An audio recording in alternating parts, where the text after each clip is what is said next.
A amarela ou a branca, Danilo? Amarela. Essa? Pode ser. Bom, boa noite. A gente vai dar continuidade então ao estudo do livro Obreiros da Vida Eterna. Nós estamos no capítulo 5, Irmão Gotuso, e eu já falei 2/3 do capítulo semana passada. Eu não vou voltar em nada do que eu comentei, porque senão não dá tempo de fazer até o final. Mas eu dividi ele num ponto de que não vai fazer falta o que ficou para trás. As lições falam de outros assuntos, né, apesar de ter relação. E assim, eu nem tinha parado para perceber, mas eu cortei assim, falei, eu vou falar até aqui. E aí, a hora que eu voltei para estudar, falei, deixa eu ver como que eu vou retomar, que eu tinha feito mais ou menos até onde eu dei, né, deixei só 2 folhas para hoje, 1 folha e meia para hoje. Aí eu falei, isso ficou parecendo novela, né? Porque eu parei bem na hora polêmica, né? Contei assim, falei, na semana que vem, cenas do próximo capítulo. Que eu contei aquela parte que o Gotuso, ele tá conversando lá com o André Luiz, e o Gotuso conta pra ele que ele ficou revoltado quando ele teve a oportunidade de... Não sei se vocês sabem, mas assim, o Gotuso é um médico, ele tá lá no plano espiritual, está conversando com o André Luiz, e ele começa a contar algumas experiências, né, compartilhar de experiências. E ele morre e deixa uma esposa com 2 filhos. Então eu parei na hora que ele conta que quando ele teve a oportunidade de voltar lá na casa dele, quando ele chegou lá, a esposa tinha casado com um primo dele. E aí ele fica extremamente revoltado, porque era um primo invejoso, que sempre... ficava de olho nas posses dele. E aí ele olha aquela situação, vê a esposa, ele chega no momento que a esposa tinha acabado de ganhar um novo bebê, que era do primo. E aí as crianças dele já estão grandes, né, e tinham se desviado do caminho do bem, com problemas financeiros. A esposa tinha prometido para ele que nunca mais ia casar, né, então ele se sente traído. E aí, o que acontece? Ele tá naquela sensação ruim, de ódio, de tormento. E aí é no momento que eu tenho que retomar, que eu fiquei pensando, nós, né, como espíritos imperfeitos, a gente dá muita brecha para esses assuntos, né? Tanto é que por isso que eu pensei em novela. Aí corta a novela, aí semana que vem você fica, nossa, não vejo a hora de ver aqui que rolo que aconteceu, né? Só que aqui, como se trata de espíritos evoluídos, mais evoluídos que nós, né, no caso, o André fala assim, que vendo aquela situação desagradável, vendo que o Gotuso estava irritado, né, o que ele fez? Ele descreve assim, percebeu minha sinceridade e calou-se humildemente o Gotuso.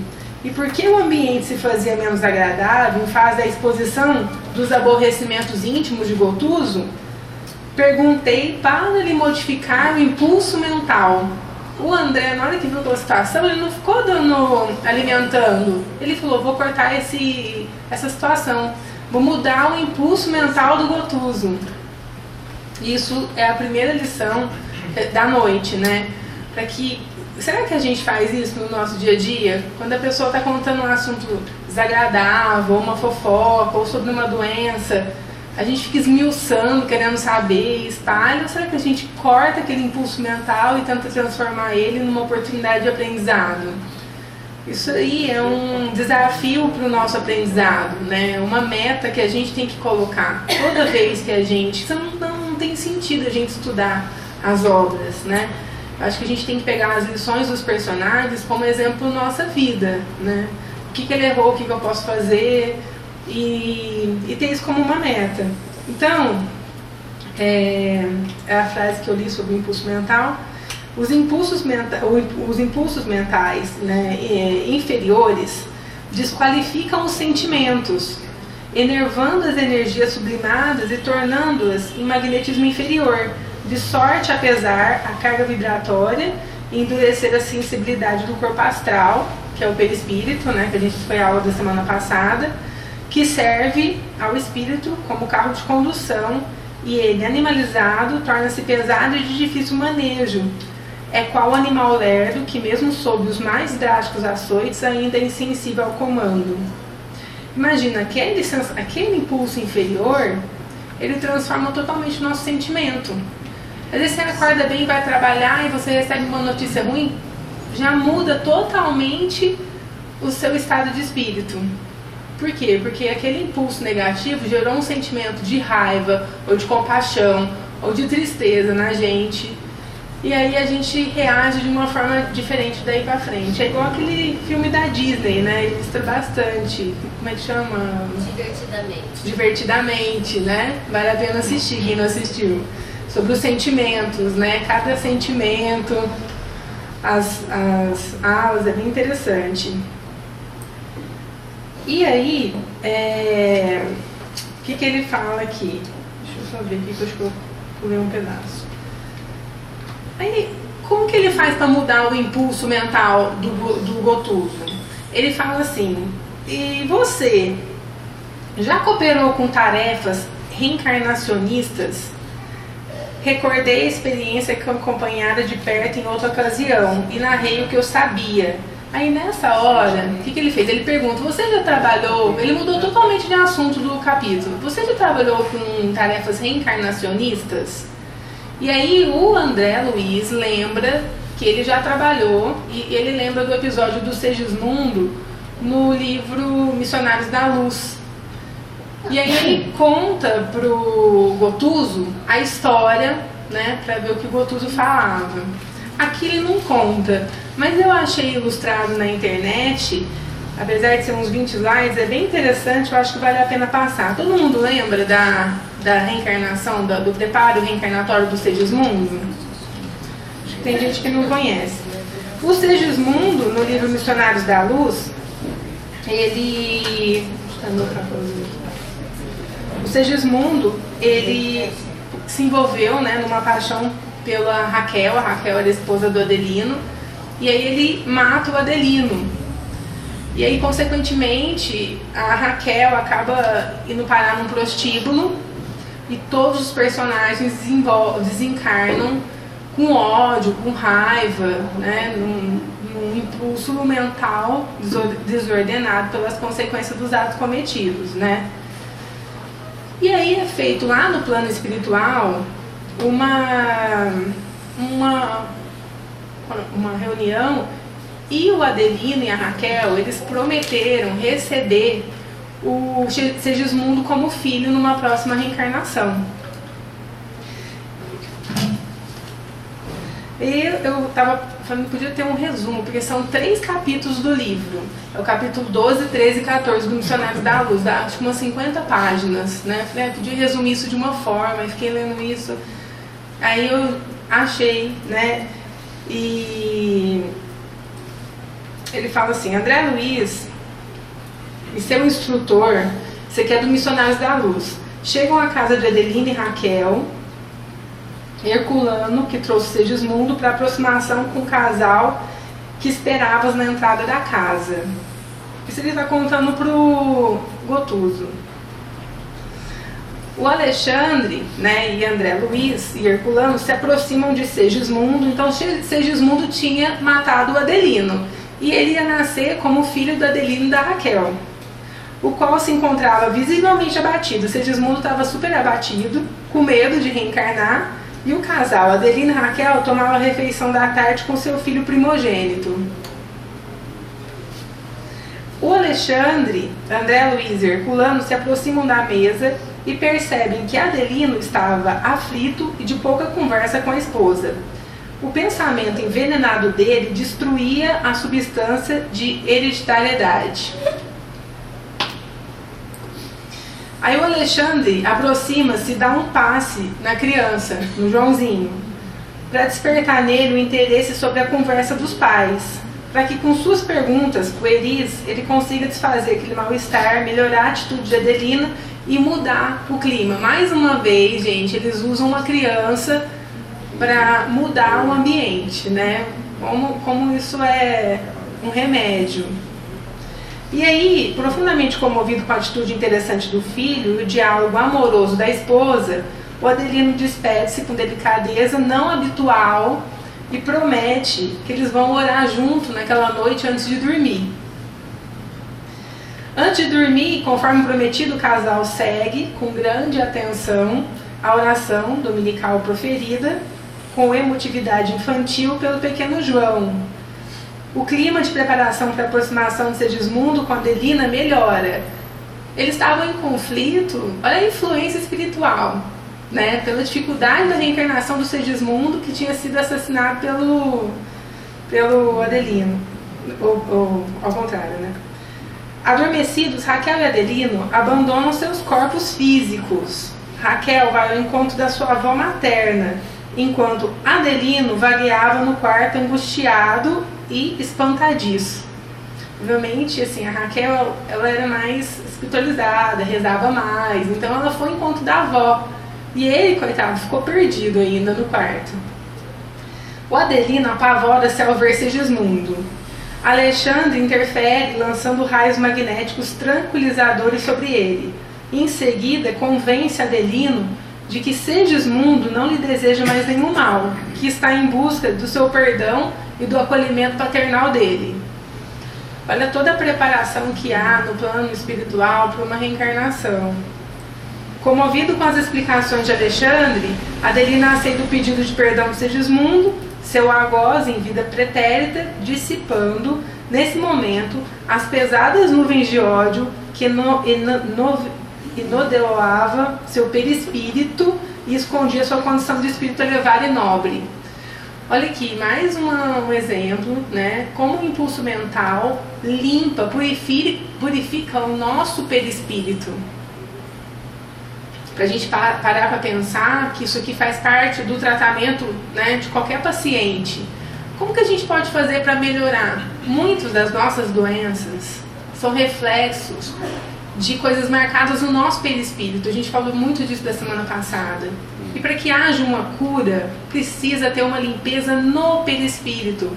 Não adianta ir lá no médico procurando a solução física. A solução está muito mais interna.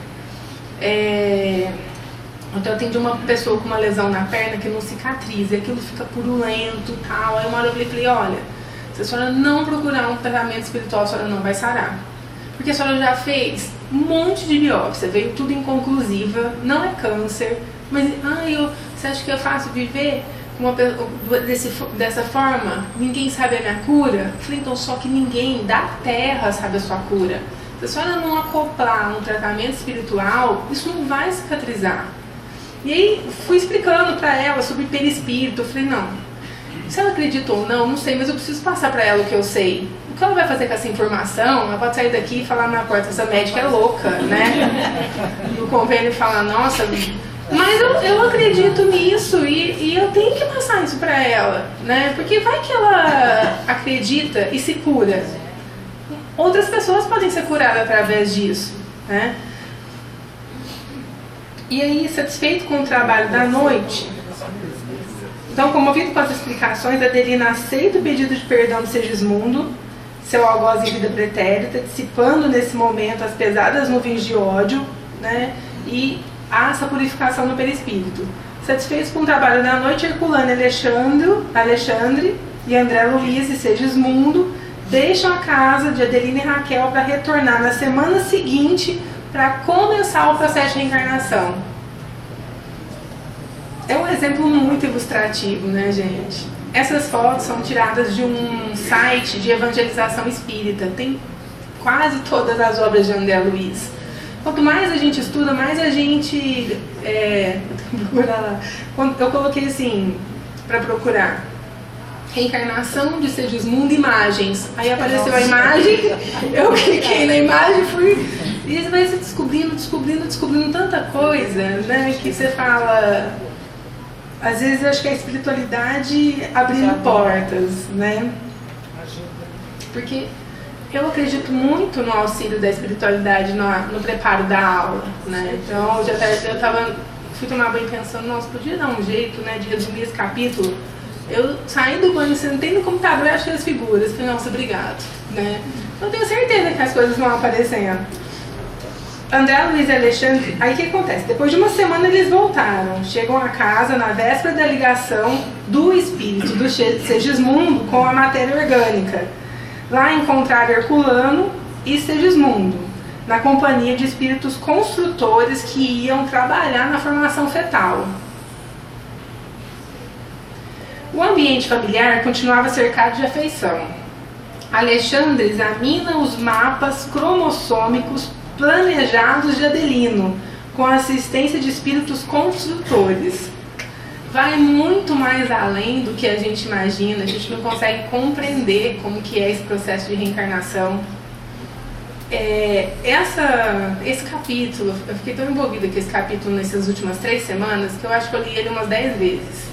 E cada vez que eu li, eu aprendi mais. E hoje, voltando pra casa, eu tava ouvindo o CD. Falei, gente, a gente não sabe nada mesmo, porque cada vez que eu ouço, eu entendo mais o capítulo. E aí, semana que vem, nem sou eu que vou dar aula. Eu vou dar aquela lida, né? E quem aprende é quem mais lê. Então, assim, como a gente tem a aprender, né? A cada página, cada vez que você lê. Então, aqui ele já está explicando como que essa parte cromossômica, ele cita, a gente não sabe como que isso é detalhado. Ante a iminência da reencarnação, Segismundo torna-se extenuado e abatido. O espírito que vai reencarnar sentia-se fraco, incapacitado e receava a ideia de novos fracassos. Ele estava com medo, né? Como que ele ia ser recebido? Com o incentivo dos amigos, ele se sentia mais confortável, principalmente ante a promessa deles de que a colaboração continuaria mesmo após encarnado. É tão interessante essa ligação, há mais ou menos umas 3 semanas, é sonho, então eu vou contar. Eu tive um sonho, eu nem sabia que esse capítulo ia cair comigo, que eu tinha tido um filho e que ele me odiava, e ele era totalmente deformado, e eu não conseguia abraçar ele. Eu segurava ele assim, ó, de tão deformado que o filho era. E ele tinha muita raiva de mim. Eu não tinha raiva dele, mas eu ficava olhando, não tinha sentimento, nem de amor, nem de ódio. E aí, segurando assim no tórax, eu senti o coração vibrar totalmente descompensado. E aí eu fiquei com compaixão pela taquicardia que aquele espírito pequeno tinha. E aquela compaixão no sonho me fez ter dó. E aí mesmo assim eu não conseguia abraçá-lo, porque eu tinha medo, não sei. E aquilo ficou... Aí eu acordei, né, assustadíssima. Falei, pai do céu, tive um sonho, Nossa Senhora do Aparecida, aconteceu isso. Meu pai, não esquece isso, né? E depois caiu pra mim encarnação compulsória, né, que é o tema de hoje, encarnação expiatória. E aí tem tudo a ver com o sonho. Eu falei, gente do céu, né? Olha, ilustrava a aula que eu ia dar, o sonho. E aí, conversando com uma amiga, né, eu estava estudando esse tema na terça-feira e encontrei uma amiga e ela falou assim pra mim, Thalita, minha mãe me odeia. Se eu te contar o que ela faz comigo, e contou um monte de coisa. E eu folhando na mão, falei, gente...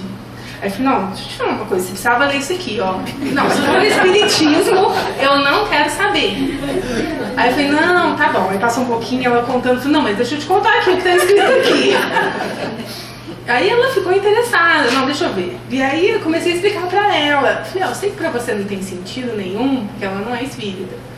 Mas a única explicação é isso aqui, né? Porque como que pode, né? Detalhes dessa rivalidade, né?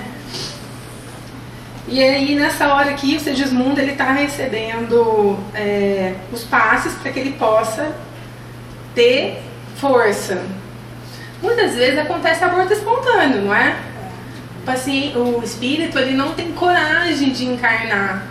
Porque ele tem medo, né? Sabe lá quais são as ligações com os pais, né? Isso pode atrapalhar o processo de fecundação. Antes de iniciar o processo de reencarnação, Segismundo, de olhar triste e vagueante, aguardava aflito em uma pequena câmara de repouso em seu futuro lar. Um momento crucial da sua redução perispiritual. Redução perispiritual. Os espíritos construtores, eles iniciaram o processo de magnetização do corpo perispiritual de Segismundo, Durante esse processo, à medida em que sua forma perispiritual era reduzida, ele ia perdendo a lucidez e ia aparecendo cada vez menos consciente. Muito interessante essas imagens, né? Alexandre deposita Segismundo nos braços daquele que fora, quando encarnada, a avó materna de Raquel. Ela não tinha ido encontrar a avó dela nas noites anteriores? Para que ela seja portadora de entregar Segismundo para a neta. Ante uma assembleia de espíritos... Gente, é tão bonito que a hora que eu ouvi eu até chorei. Porque, gente, é muito perfeito, né? Ante uma assembleia de espíritos, Alexandre anuncia o momento sublime da entrega de Segismundo à sua mãe futura, sob o olhar vigilante de Adelino, o pai, né? O aposento conjugal estava cheio de flores de luz com o propósito de adornar os caminhos de recomeço de Segismundo. Após a prece de Adelino e sob os influxos de energias sublimes dos espíritos superiores, Raquel recebe o espírito de Segismundo dos braços da sua avó materna. Adelino se aproxima da esposa e lhe abraça ternamente. Segismundo, em sua forma infantil, ligava-se fortemente a Raquel, tornando-se alma de sua alma, e logo seria carne de sua carne.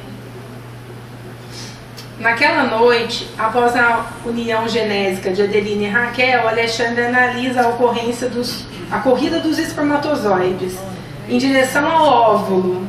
Eu nem sabia disso. E após verificar as disposições cromossômicas dos milhões de espermatozoides, Alexandre, com seu potencial magnético, totalmente física quântica, né, gente?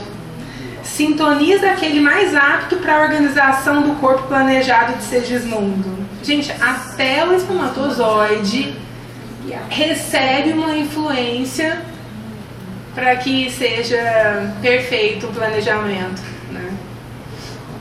E o espermatozoide magnetizado, ao dispor da energia adicional que recebeu sobre os demais, chega primeiro ao alvo, rompe a cutícula e penetra o óvulo, gastando pouco mais de 4 minutos para alcançar o seu núcleo.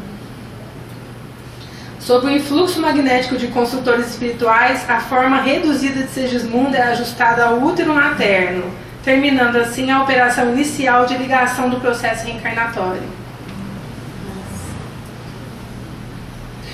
Eu fiquei pensando na pergunta do dia seguinte, né, gente? André e o orientador Alexandre deixam a cidade do Rio e volitam em direção à colônia espiritual, nosso lar, onde vivem.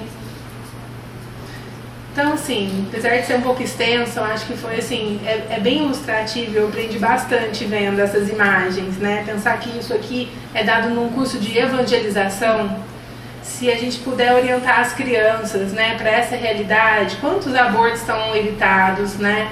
Como as crianças podem crescer pensando num planejamento familiar diferenciado, né? Acreditando que Deus existe, que está amparando, que há toda uma programação, o quanto elas são desejadas, o quanto elas são amadas, né, de estar naquele lar. André e Alexandre, na colônia espiritual Nosso Lar. Então, assim, esse aqui é o centro de planejamento de reencarnações na cidade Nosso Lar. Imagina, tem o centro de reencarnações. E aí, ouvindo hoje de novo o CD, aí eles falam assim, que foi publicado na Folha Espírita, no ano que publicou o CD, uma entrevista de um norte-americano falando sobre a medicina e espiritualidade, que ele comenta no final desse capítulo. E aí a doutora Marlene fala assim, o quanto é importante a divulgação da doutrina espírita, desses conhecimentos que a gente tem, para fora do país. E aí eu fiquei pensando, gente, tem coisas que são tão óbvias, mas a gente não para pensar, que isso é uma obra do Brasil. Então será que lá nos Estados Unidos, como é que é o espiritismo lá nos Estados Unidos? As pessoas não conhecem, não sabem todas. Porque essa obra do André Luiz é importante pra gente aqui, porque tem o Chico, tem todo o contexto do Chico, nossa confiança, nossa convivência com ele. E até mandei no grupo do pessoal de Quinta. Gente, será que existe nos Estados Unidos ou em outros países alguém tão importante no espiritismo como o Chico foi pra gente? Aí, só o Conrado respondeu, falando assim que não existe, que a doutora falava, por isso a importância de traduzir esses livros, né, para a Europa, para os Estados Unidos, e a importância dos brasileiros de divulgar a doutrina. E eu nunca tinha parado para pensar nesse contexto, né? E por que nós temos o merecimento de estar aprendendo isso, né, de estar tão perto desses ensinamentos? Por que a gente recebeu esse presente, né, que para mim é extremamente gratificante?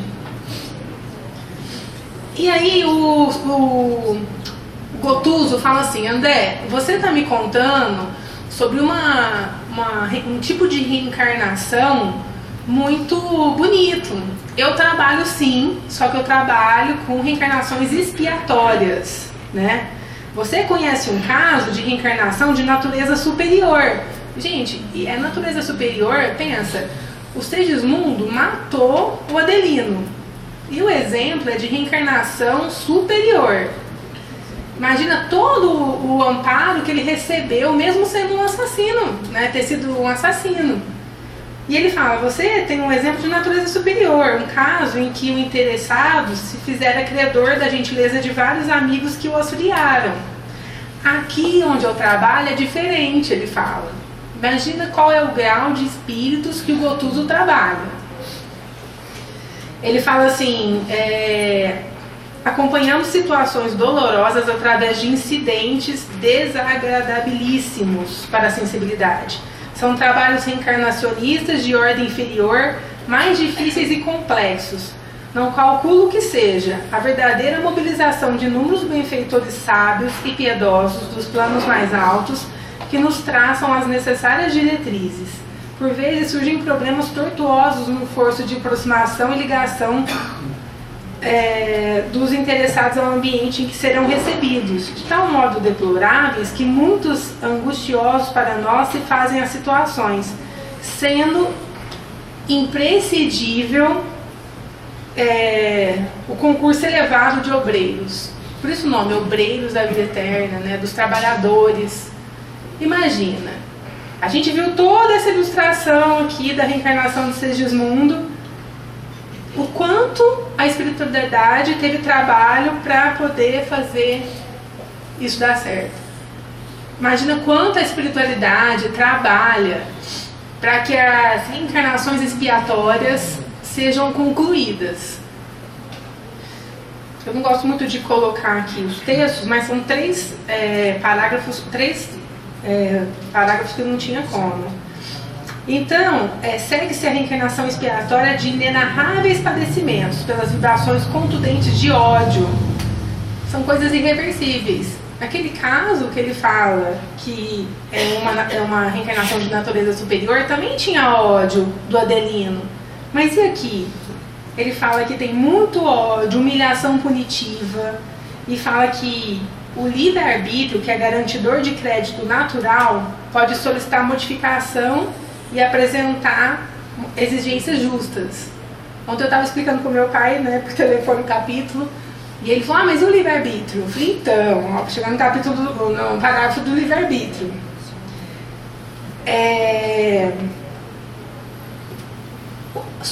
Só pode usar dessa vantagem de livre-arbítrio se as nossas atitudes aqui foram favoráveis para que a gente possa ajudar, né, será que eu colaborei no planejamento reencarnatório meu ou será que é expiatório?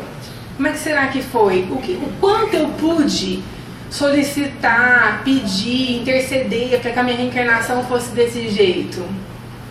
Aí eu falei, pai, eu acho que eu tô bem, viu? Porque eu gosto de você, da minha mãe, né? A gente não sabe o que vai passar, gente, né? Uma doença, uma dificuldade, a perda de uma pessoa querida. O quanto a gente influencia nisso? Muitas vezes a gente fala, nossa, eu vou conseguir ter um filho com um problema. E depois que nasce a gente perde, porque ele realmente cumpriu o planejamento reencarnatório dele, a gente se revolta contra Deus. Mas será que eu não me dispus a ter o filho por 12 anos? Né? Será que não era o tempo que eu combinei com Deus? Almas grosseiras e endividadas não podem ser atendidas em suas preferências, em virtude da ignorância. Aí, gente, entra aqui no capítulo de expiação e prova. Tem muita coisa relacionada no livro, no livro dos Espíritos. Muitas questões que responde bastante e são compelidas a aceitar os roteiros estabelecidos pelas autoridades competentes. Por nossa vez, somos executores das providências respectivas e constitui-nos obrigação vencer os mais extensos e obscuros obstáculos. Nesses quadros de dor, vemos pais e mães que instintivamente repelem a influenciação do filhinho antes do berço, dando passo a discórdias sem nome, a antagonismo aparentemente injustificáveis, a moléstias indefiníveis, a abortos criminosos. Enquanto isso, ocorrem os adversários que reencarnam em obediência ao trabalho redentor. Aí está falando do outro caso, de quem teve o livre-arbítrio de atuar no seu planejamento reencarnatório. Enquanto isso, os adversários reencarnam em obediência ao trabalho programado pelos mentores abnegados desses personagens de damas sombrios. Então, a gente parar para pensar, ele fala assim, repara nessa diversidade, que nem a gente não consegue imaginar o que esses espíritos dessa zona do Gotuso fez para ter esse tipo de expiação. Mas comparado com toda aquela preparação que teve do Segismundo. Os espíritos que se esforçam nas aquisições da luz divina, através do serviço persistente na própria iluminação, eles conquistam um intercâmbio direto com instrutores mais sábios, aprimoram-se consequentemente e pelos hábitos meritórios a que se consagram, podem escolher seus elementos de vida nova na crosta terrestre. É esse o nosso objetivo.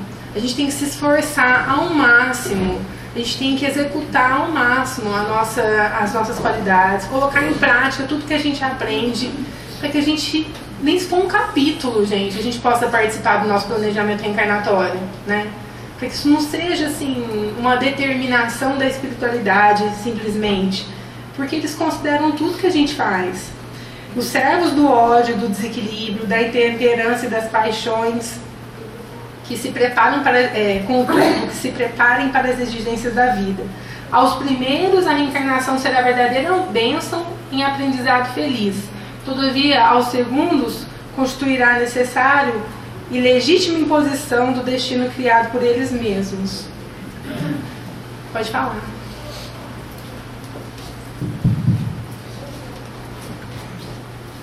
Tá. Então é bacana porque nesse finalizou justamente com por eles mesmos, né?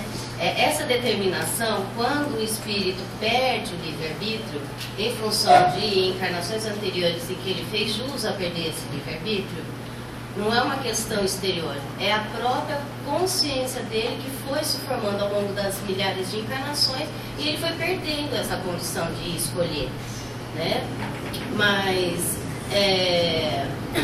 quando essa determinação, então não é da espiritualidade que vai lhe colocar, mas eles vão ver as condições em que ele tem ou não tem livre-arbítrio. Esses ângulos de livre-arbítrio a gente vai construindo ao longo das encarnações, né? Então, por mais que a gente já tenha tido encarnações expiatórias, certamente tivemos centenas de milhares, né? Mas estamos construindo o nosso ângulo de livre-arbítrio futuro com as nossas atitudes anteriores. Então é sempre uma formação própria, da própria consciência construída, né? Nós somos o primeiro obreiro de nós mesmos. E aqui fala assim, que como a Terra é considerada um mundo de prova e expiação, ele fala que a aprovação é a luta que ensina ao discípulo rebelde e preguiçoso a estrada do trabalho e da edificação espiritual. Já a expiação é a pena imposta ao malfeitor que cometeu um crime. Então a gente fica pensando, né?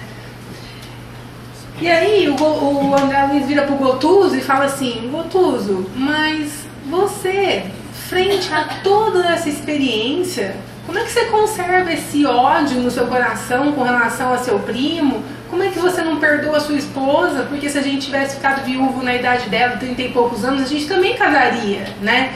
Por que você julga, né? Ela caminhou conforme o que ela tinha de conhecimento, né? Não foi nada para te prejudicar. Você tem tanta instrução, por que você não perdoa, né? Porque ele fica assim, inconformado que com todos esses ensinamentos o Gotuso ainda está morrendo de raiva do primo, ele não consegue voltar no lar. E é bem interessante, porque parece muito com a gente, né? A gente estuda, mas acontece um negócio, você fica com raiva da pessoa, aí você fala, não vou fazer nada, mas espera, né? Espera que Deus... Você não vai fazer, mas você espera que Deus faça, né? Você espera que a punição venha. O troco, né? E aí eu fiquei pensando assim, vocês já pararam para pensar? A gente viu os exemplos, mas no nosso benfeitor espiritual, porque todos os espíritos têm um benfeitor, um anjo, né, protetor, que está ali auxiliando desde o processo de reencarnação.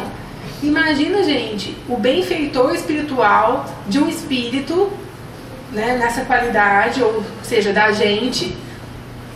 Como é que é esse trabalho? Fiquei pensando, gente, que trabalho, né? Que tarefa difícil para esses espíritos que se dispõem, né? Que são escolhidos para ser benfeitor espiritual.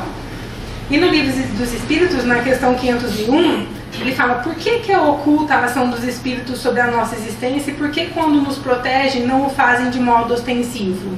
E volta na questão do livre-arbítrio. Se vos fosse dado contar sempre com a ação deles, não obrarieis por vós mesmos e o vosso espírito não progrediria. Para que esse possa adiantar-se, precisa de experiência, adquirindo frequentemente a sua custa. É necessário que exercite suas forças, sem o que seria como a criança a quem nos consentem que ande sozinha. A ação dos espíritos que nos querem bem é sempre regulada de maneira que não vos tolhe o livre-arbítrio. Somente no exercício do nosso livre-arbítrio, no caminho certo, que a gente vai ter condições para poder escolher, né, para poder vencer. Porquanto, se não tivéssemos responsabilidade, não avançaríeis na senda que vos há de conduzir a Deus. Não vendo quem o ampara, o homem se confia às suas próprias forças. Na hora que você tem um mérito da sua vida, você fala, nossa, graças ao Espírito, graças ao meu anjo da guarda. Você fala, nossa, eu sou bom, hein? Vou fazer uma colocação. Claro. Todo mundo sabe que eu sou portador de uma doença genética. Recentemente, um médium incorporado do Dr. Augusto pegou na minha mão e falou, olha, parabéns, você está no caminho certo.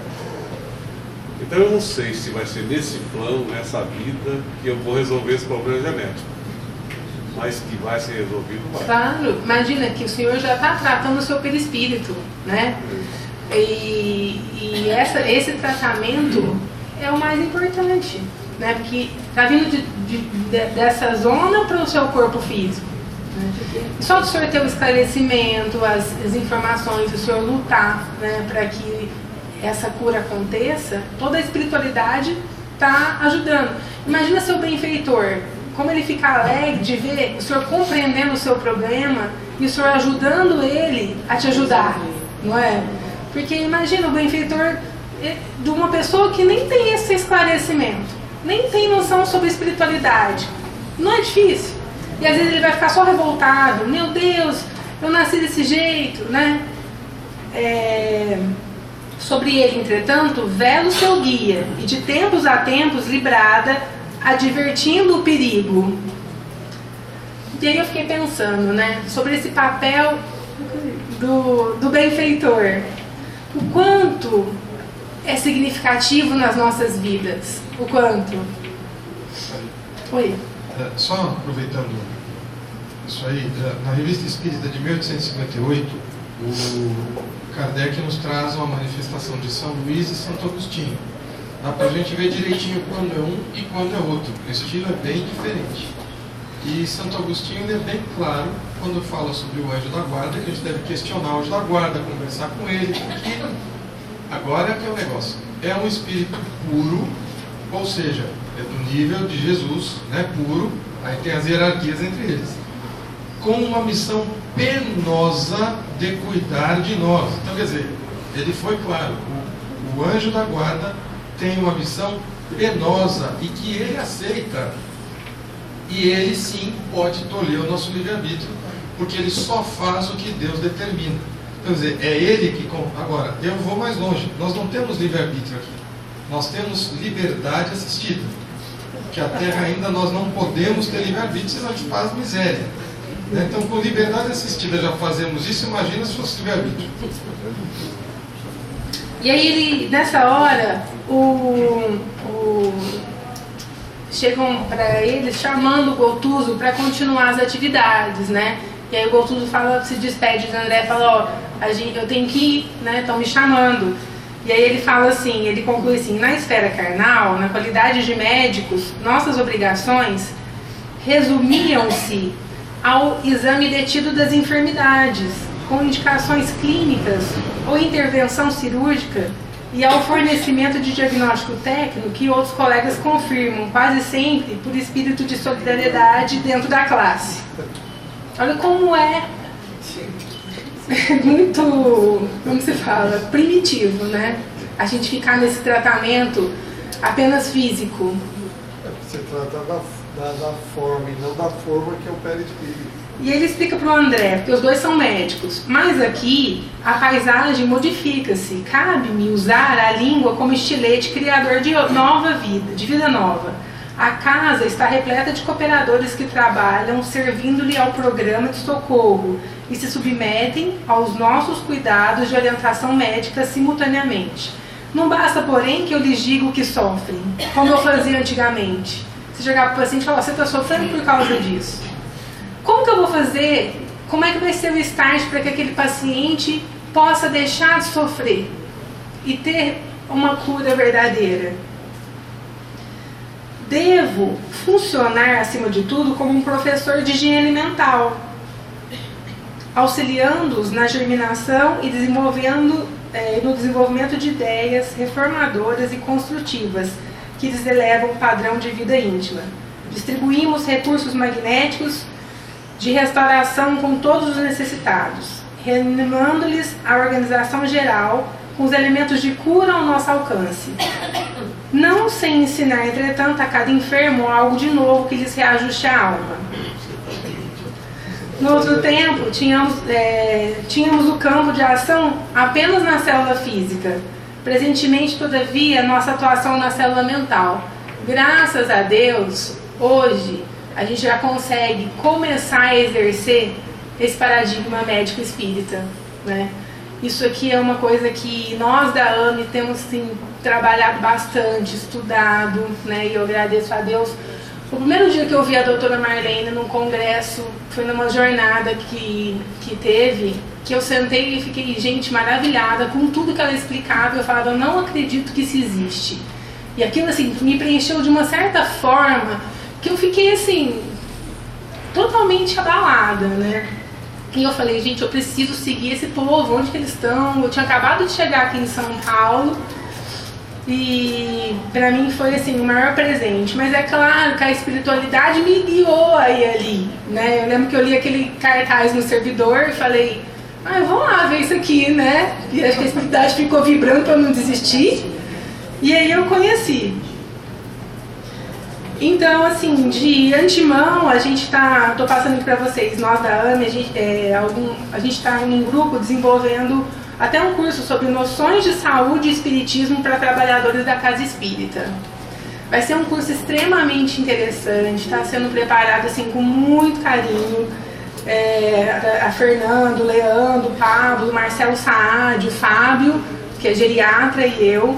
Vai ser um curso que vai ter formato à distância, vai começar em agosto esse curso, ele vai ser gratuito, todo mundo vai poder acessar mediante inscrição, vai ter a possibilidade de interação com os palestrantes, a gente vai ter 2 módulos, vai ter o módulo básico e o módulo avançado, e serão 15 temas discutidos. A pessoa vai poder acessar, vai ficar isso online, durante todo o tempo do curso. E vão ter 3 sessões abertas com os palestrantes online para bater dúvidas e debates. Então isso aqui ninguém sabe, eu estou divulgando sem pedir permissão para eles, mas acho que cabia aqui falar.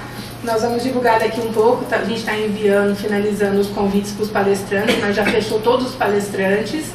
E quanto mais a gente divulgar, né? E pensando nessa divulgação, né, eu concluo falando sobre assim, que a gente tem que trabalhar para que a gente seja soldado de Jesus. Eu estava até fazendo essa finalização e depois que eu escrevi isso, né, me veio esse insight, fiquei pensando, escrevi, nossa, mas eu não vou conseguir falar isso, né, porque acho que a orientação foi minha, assim, para mim, no caso, né, mas como assim no sentido de soldado de Jesus? Para que a gente faça esse convite aos nossos amigos para conhecer a doutrina espírita, né? Eu assisti uma palestra do Haroldo Dutra ontem falando que ele era católico e aos 15 anos que ele teve contato com o espiritismo.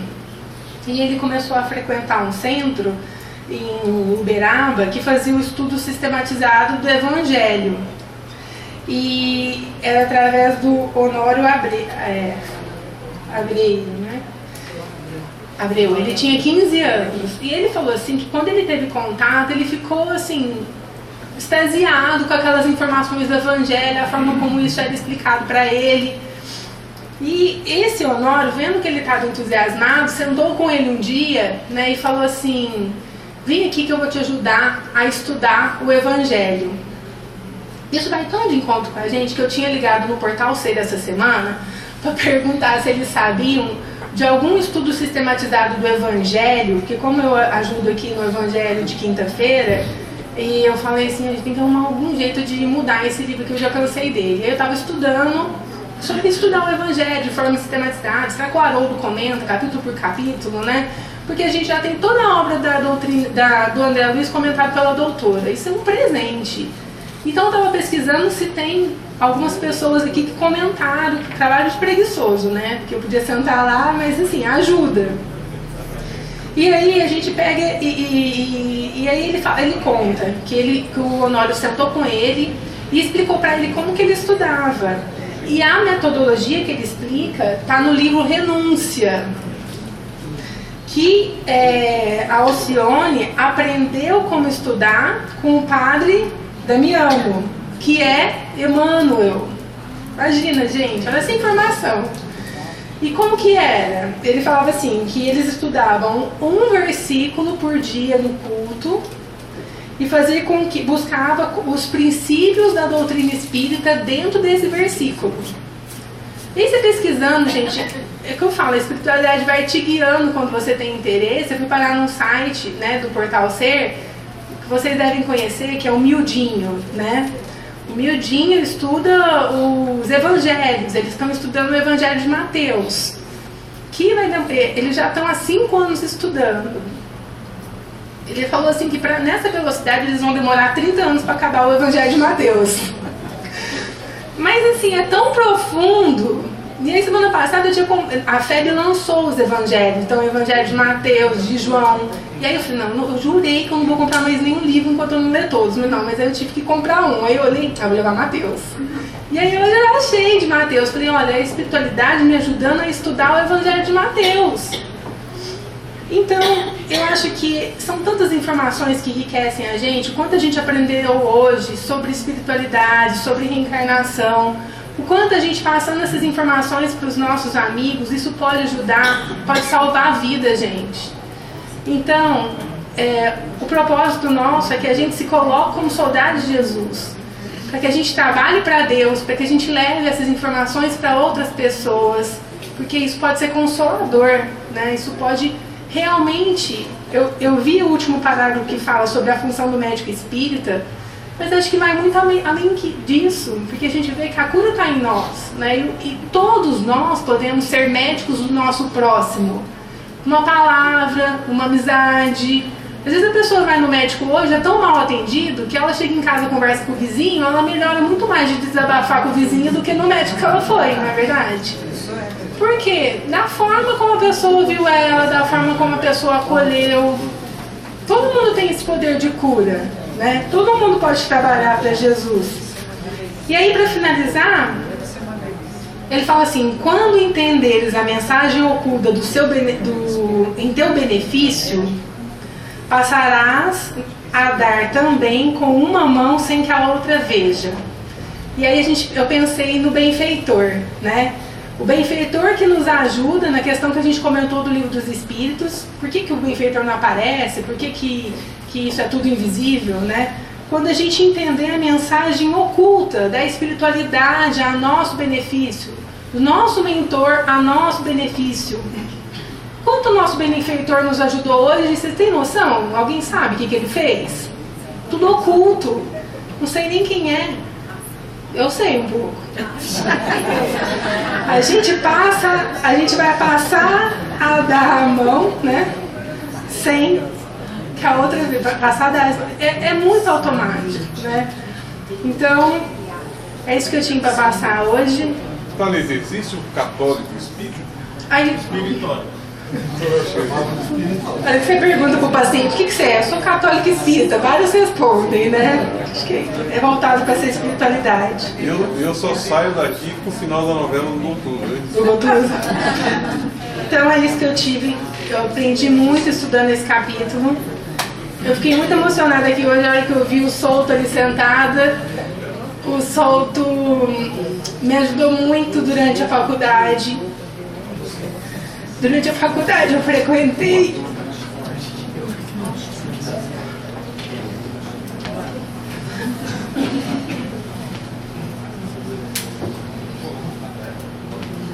eu segurei a palestra inteira. O Souto me merece assim, meu carinho. Eu frequentei 6 anos no centro. Ele me ensinou muito. E eu tô aqui hoje, assim, ele foi meu exemplo. Eu posso dizer que o Souto foi o meu melhor amigo da faculdade, porque se não fosse as lições do Evangelho, eu não teria conseguido formar, eu não teria conseguido me manter no caminho de Deus. E eu agradeço todas as noites, eu rezo muito para ele e para a esposa dele, que eles me deram muita sustentação nos 6 anos de faculdade em Marília. E hoje, assim, foi uma alegria muito grande poder te ver aqui, Souto. Obrigada.